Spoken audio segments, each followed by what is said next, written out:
lanjut lagi sampai mana tadi kita ngomongin apa tadi? Oh ya, iklan tadi ya. Jadi em, memang hubungannya public relation ini nanti erat juga dengan periklanan itu. Jadi tadi saya cerita tentang teman saya tadi ya yang di kampung Inggris itu, di Kediri. Jadi ketika kami mau ke sana, kami cari informasi tentang kampung Inggris itu sangat kurang.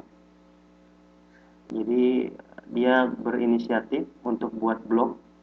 Setelah kami ke sana, dia bikin blog itu, informasi kursusan apa aja yang ada di sana, kemudian biayanya, kemudian dari Surabaya naik apa, itu dia bikin. Akhirnya banyak iklan yang dipajang di blognya dia, karena orang mencari tentang informasi tentang kampung Inggris itu dan dia muncul di Google itu di atas gitu kan. Akhirnya orang klik, orang buka. Jadi iklan kan apa namanya dari Google statistik kan ketahuan oh kalau blog itu sering dikunjungi. Akhirnya dipasang iklan-iklan. Jadi sekarang dia udah dapat sekitar sebulan itu udah 5 jutaan lah dia bilang. Jadi sebenarnya di era ini, di era apa namanya globalisasi ini, internet sudah banyak gitu kan, banyak yang diuntungkan. Jadi praktisi humas itu karena dia jago bikin pemberitaan, karena dia jago untuk website apa segala macam, bisa bisa dapat keuntungan dari situ.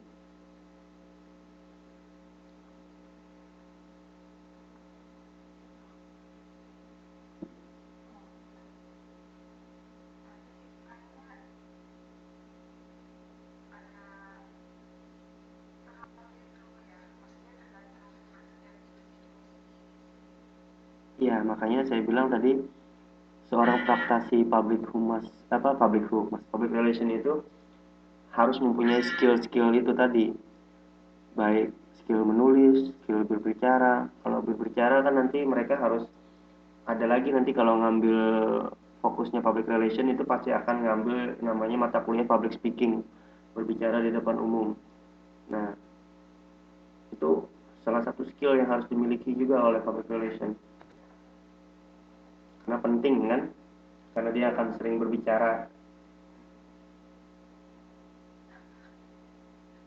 dan bicaranya seorang humas itu harus mewakili perusahaan atau organisasinya dia.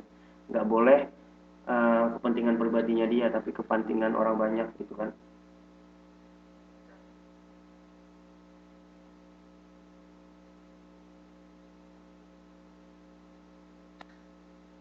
Jadi kalau kita lihat dari sejarahnya dari dulu sampai sekarang itu memang perkembangannya pesat sekali.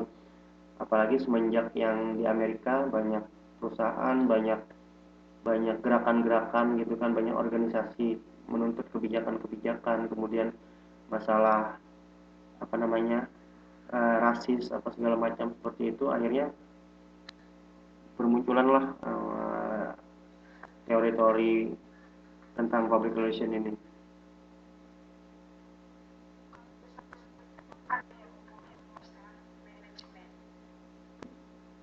Manajemen ini ketika apa namanya humas dengan manajemen ini akan ada hubungannya nanti dengan pengambilan keputusan. Jadi misalnya suatu perusahaan memiliki masalah gitu kan di manajemennya, misalnya mereka harus mengurangi jumlah karyawan karena punya karyawan terlalu banyak, kemudian gimana caranya, akhirnya praktisi public relation lah yang ditugaskan misalnya untuk memberi pemahaman gitu kan kalau perusahaan sekarang perlu mengurangi jumlah karyawan seperti itu.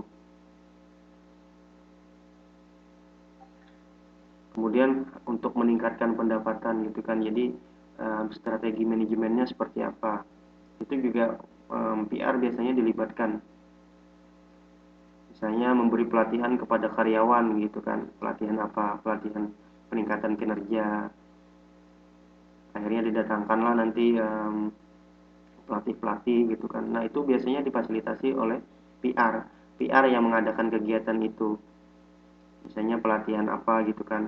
Mereka yang mengadakan itu, yang mencari ahlinya, kemudian sampai mendokumentasikan kegiatan itu dan memberi laporan kepada pihak pihak manajemen seperti itu.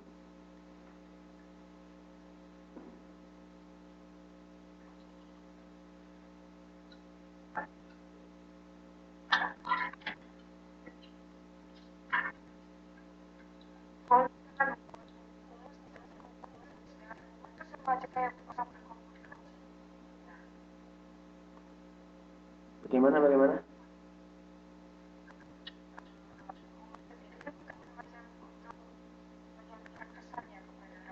Hmm.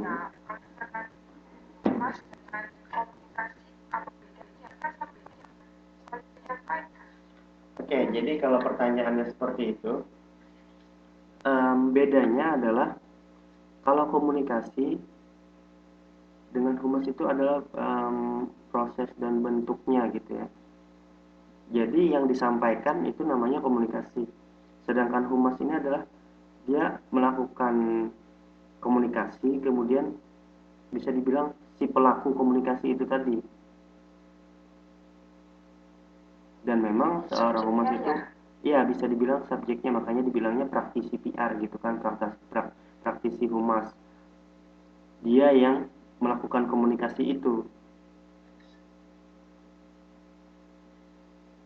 Jadi misalnya orang berkomunikasi, misalnya di saya bilang kemarin saya kasih contoh kayak komunikasi terapeutik, dokter komunikasi dokter dengan pasien. Nah, dia kan berkomunikasi, tapi nama bahasanya dokter itu bukan bukan seorang public relation gitu kan. Bedanya di apa yang mereka komunikasikan. Yang mereka komunikasikan adalah tentang kesehatan misalnya. Nah, di humas ini yang mereka komunikasikan adalah bagaimana cara membangun citra positif perusahaan atau organisasi. Bedanya di sana. Jadi komunikasinya itu memang um, berbeda gitu kan. Apalagi kalau di komunikasi tapi dekat kaitannya dengan komunikasi pemasaran tadi.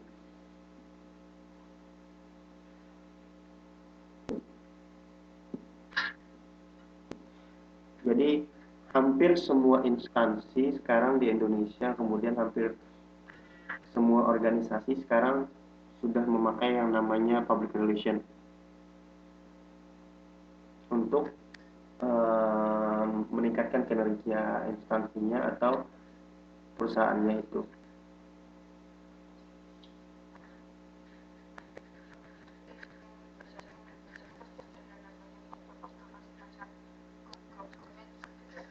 Kenapa? Kenapa?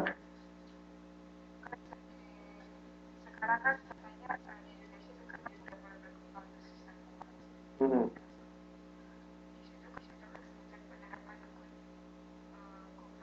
Hmm. Hmm. Ya, ya.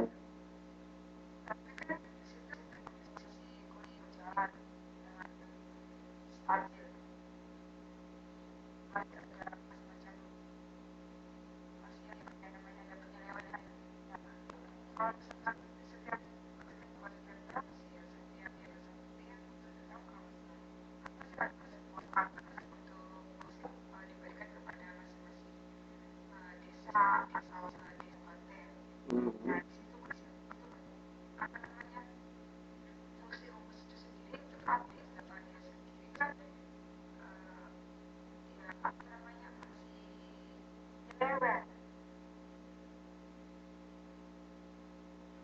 Um, kalau seperti itu maksudnya apa?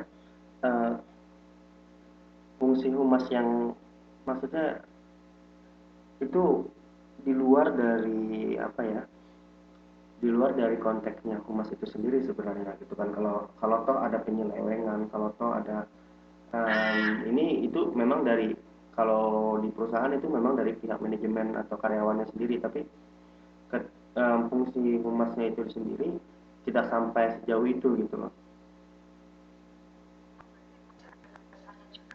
Ya karena saya bilang tadi kan kalau uh, humas kan tidak termasuk dalam membuat keputusan, jadi dia cuma memberikan gambaran-gambaran. Karena kalau yang banyak bilang tadi good governance itu lebih pada sikap pengambilan keputusan seperti itu. Ini keputusan yang tepat atau tidak gitu kan. Jadi memang saya bilang tadi di awal memang humas ini tidak bisa mengambil keputusan itu akan dikembalikan lagi ke pihak manajemen, tapi dia akan memberikan solusi-solusi terbaik yang mereka anggap baik gitu kan, karena humas kan ada grupnya, nanti mereka membicarakan hal itu kira-kira yang bagusnya bagaimana seperti itu. Soalnya di apa namanya di daerah saya itu kepala desanya itu apa namanya korupsi, sedangkan ibu kota itu tetap berjalan.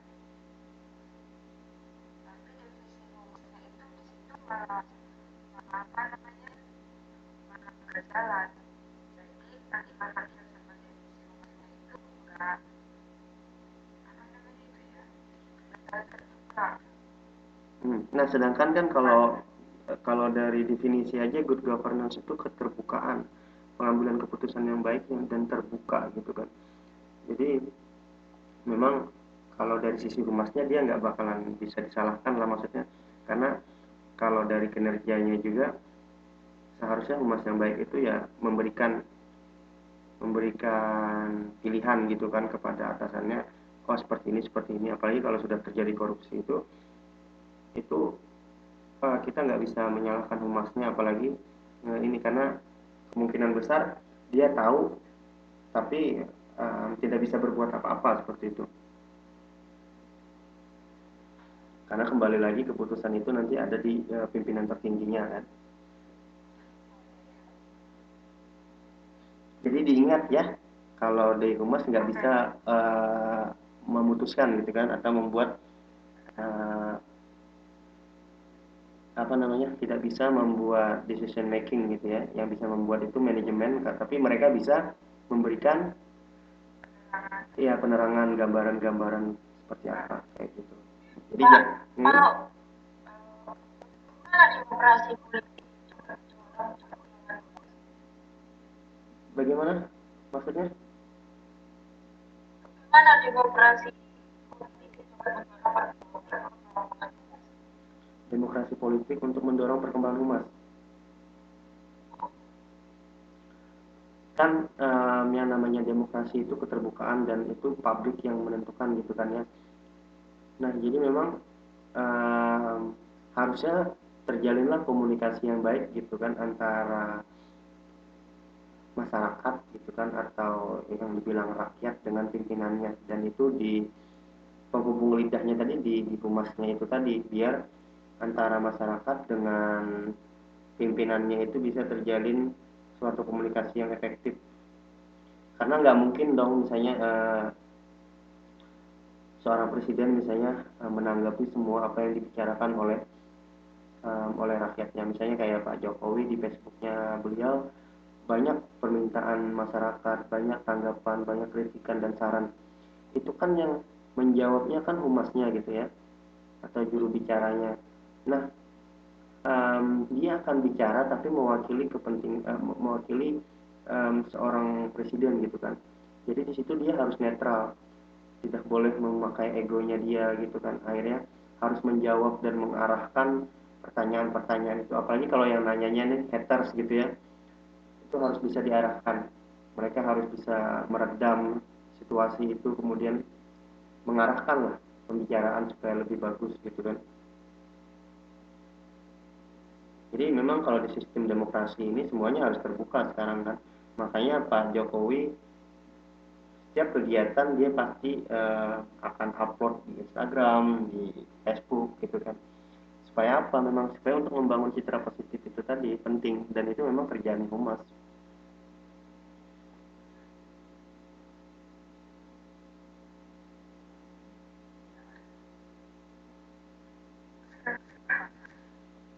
terus pengaruhnya apa Pak? Teknologi. Kalau teknologi sebenarnya nanti ini balik lagi ke komunikasi massa ya. Ketika kita menggunakan teknologi itu cakupannya lebih luas. Jadi ketika kita kalau dulu misalnya cuma ada surat kabar atau radio gitu ya, terbatas kan yang tahu itu informasinya cuma yang baca surat kabar atau yang dengar radio. Tapi sekarang banyak media dan salah satunya yang paling banyak digemari gitu kan itu adalah internet. Jadi akhirnya dipilihlah media itu sebagai pemberitaan atau publikasi itu tadi.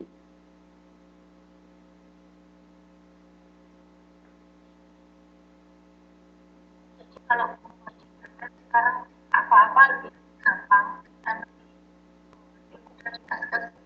Iya, karena ini saya ambil dari penelitian saya sendiri gitu ya. Jadi ketika orang ingin mendapatkan informasi, orang itu lebih cenderung sekarang googling atau melalui internet. Jarang sekarang orang mencari lewat buku, surat kabar, majalah, atau datang ke pameran seperti itu sudah jarang. Jadi mereka kalau ingin tahu sesuatu pasti nyarinya lewat internet. Itu hampir 80% saya dapat hasilnya seperti itu.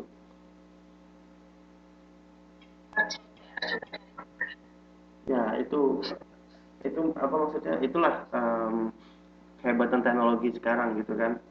Tapi misalnya teman-teman nanti ya kalau saya yang ngajar, maksudnya kalau di tempat saya gitu kan, ketika mahasiswa ngerjain tugas dengan googling saya tahu kenapa, karena ada lagi aplikasi yang untuk mengetahui itu gitu kan. Jadi saya tinggal salin kemudian saya masukkan ke aplikasi itu, kelihatan berapa persen mereka ambil dari internet. Ketika itu lebih dari 45% saya suruh ulang, karena saya pengen bahasa mereka sendiri gitu kan, bukan bahasa yang pernah disampaikan oleh orang lain dan itu diupload di internet. Maksudnya ngeceknya biasanya kalau saya berbayar ya, jadi saya harus bayar sekitar $28 per per bulan gitu ya. Jadi ketika saya Atau dolar dolar dolar ini dolar USA. Jadi sekitar oh, sekitar 400 ribuan 300 ribuan lah per bulan. Iya, jadi fungsinya sebagai untuk mencek mahasiswa tadi kan kalau ada tugasnya yang copy paste dari internet, kemudian juga berfungsi untuk saya. Jadi ketika saya lakukan penelitian, kira-kira referensi yang saya pakai ini pernah dipakai orang nggak gitu kan. Jadi ketahuan, dia dia bakalan tahu. Ketika mereka copy paste, bahkan linknya pun sudah ketahuan. Jadi kapan mereka ambil, berapa persen tulisan yang mereka ambil itu ketahuan.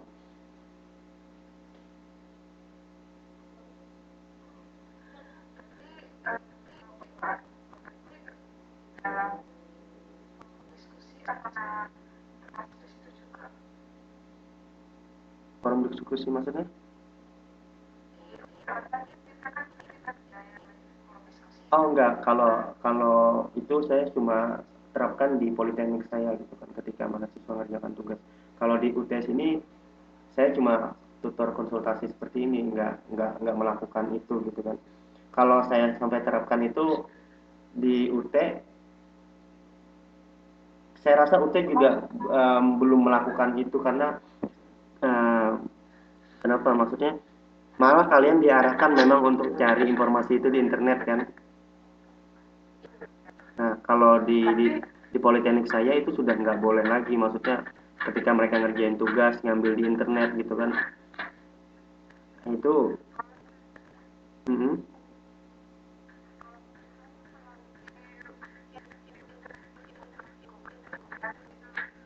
kalau menurut saya enggak itu banget apa sih namanya malah pak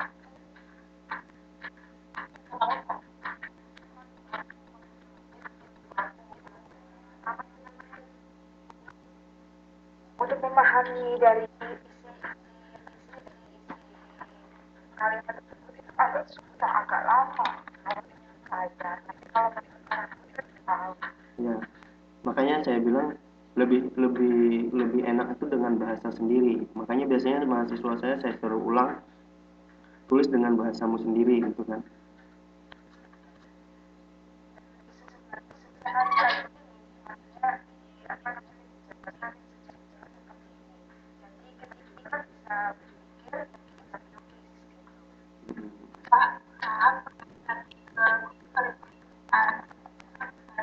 Mm-mm.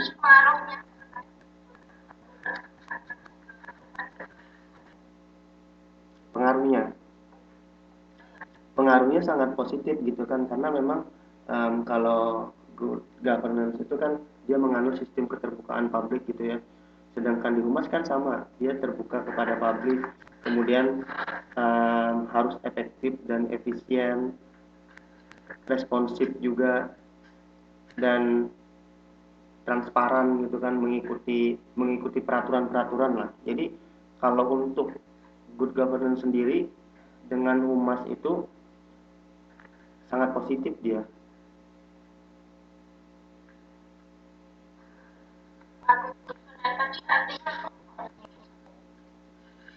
Good governance itu kalau itu lebih kepada apa namanya, pengambilan keputusan.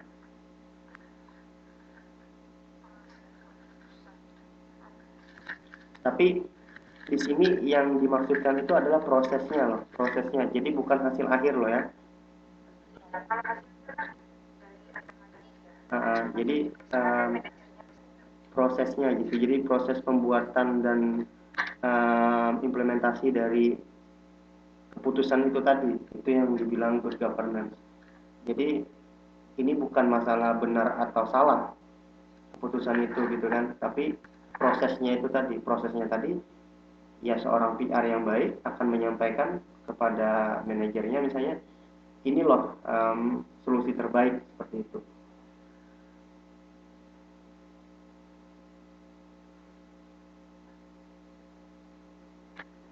Masalah hutan ini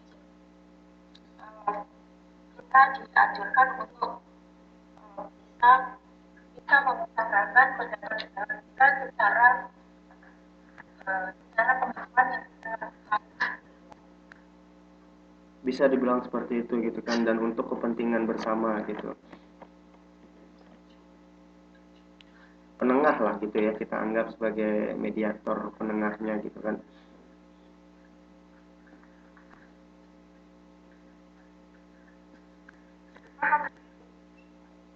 Ya insya Allah paham ya, karena kalau baca buku terus itu kan lupa, kita itu nggak bisa menggunakan. Jadi nanti yang selanjutnya ini yang lebih menarik kan, nanti kan kita lebih fokus ke organisasi kebanyakan ya pembahasannya. Nah itu nanti lebih lebih menarik lagi pembahasannya, karena akan banyak contoh-contoh yang kita bahas di situ. Tapi kalau untuk um, kalau dibahas sekarang nanti malah malah bingung. Makanya sekarang yang saya pengen teman-teman tahu itu adalah pengertian dasarnya dulu gitu kan.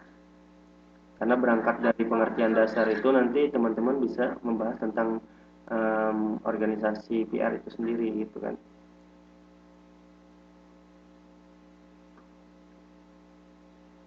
Yang di tinjauan mata kuliah nomor 6 juga kan ada proses kerja humas. Nah itu nanti kita jelaskan juga. Jadi memang mereka harus mengikuti alur gitu kan, sistematik. Tadi kan kita ada pernah bahas, tadi ada bahas ya, dia sistematik gitu kan, apa terarah, ada deadline waktunya apa segala macam. Nah itu nanti kita bahas di yang pembahasan nomor 6. Jadi ketika kita sudah selesai semua tinjauan mata kuliah ini, insya Allah teman-teman sudah bisa dapat gambaran jelas gitu kan tentang humas ini. Nanti akan mudah untuk masuk ke komunikasi pemasaran atau yang lain-lainnya juga.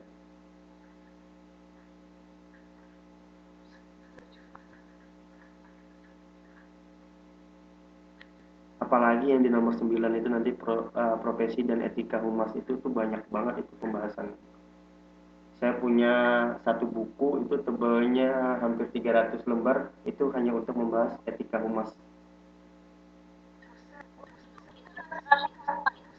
Kenapa? Enggak juga, saya pelajari dan bukunya pun bahasa Inggris gitu kan. Yang yang membuat etika humas itu ya IPRA tadi, yang asosiasi internasional tadi.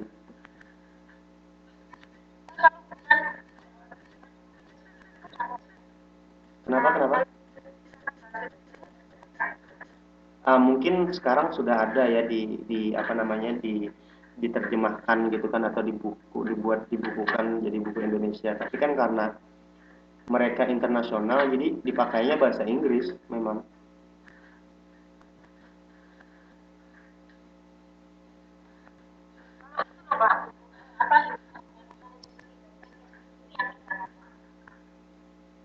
Manajemen itu, kita menyebut manajemen itu adalah sistem organisasi tadi. Jadi ketika ada struktur organisasi, manajemen itu adalah yang memiliki kepentingan-kepentingan. Jadi misalnya kita contoh ambil suatu perusahaan gitu ya, ada top manajemen, manajemen, humas, kemudian karyawan. Sub manajemen itu adalah manajer. Manajemen misalnya ada human resource development, kemudian yang lain-lainnya, sub-sub bidangnya. Baru nanti ada PR juga di sana kan. Di bawah ada karyawan. Nah, yang dinamakan manajemen itu dua tadi, top manajemen atau manajemen yang di organisasi tadi itu, yang di atas-atas lah gitu lah. Sekarang untuk lebih mudah itu, pernah nggak teman-teman dengar artis di bawah naungan manajemen mana katanya? Jadi dia punya banyak artis, misalnya ada artis A, B, C, tapi dia satu manajemen gitu. Nah, seperti itu maksudnya, manajemen itu ada yang mengelolanya gitu kan, ada yang um, punya bidangnya gitu kan.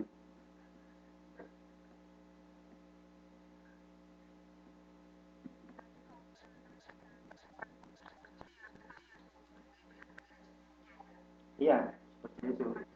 Jadi misalnya pihak manajemennya di bagian mananya gitu kan. Kalau di perusahaan untuk kontak kerja biasanya um, ke HRD-nya gitu kan. Nah, misalnya ada kayak gitu, penarikan karyawan misalnya kan, apa, pencarian karyawan. Yang bikin iklannya biasanya ya dari public relation gitu kan, bikin berita. Misalnya mereka cari cari karyawan baru, tapi nanti ketika yang merekrut HRD-nya kan yang jalan. Jadi itu harus terjalin kerjasama juga antara PR dengan HRD itu, komunikasinya harus baik. Dan memang um, praktisi public relation lah yang bikin iklim organisasi di suatu perusahaan itu jalan.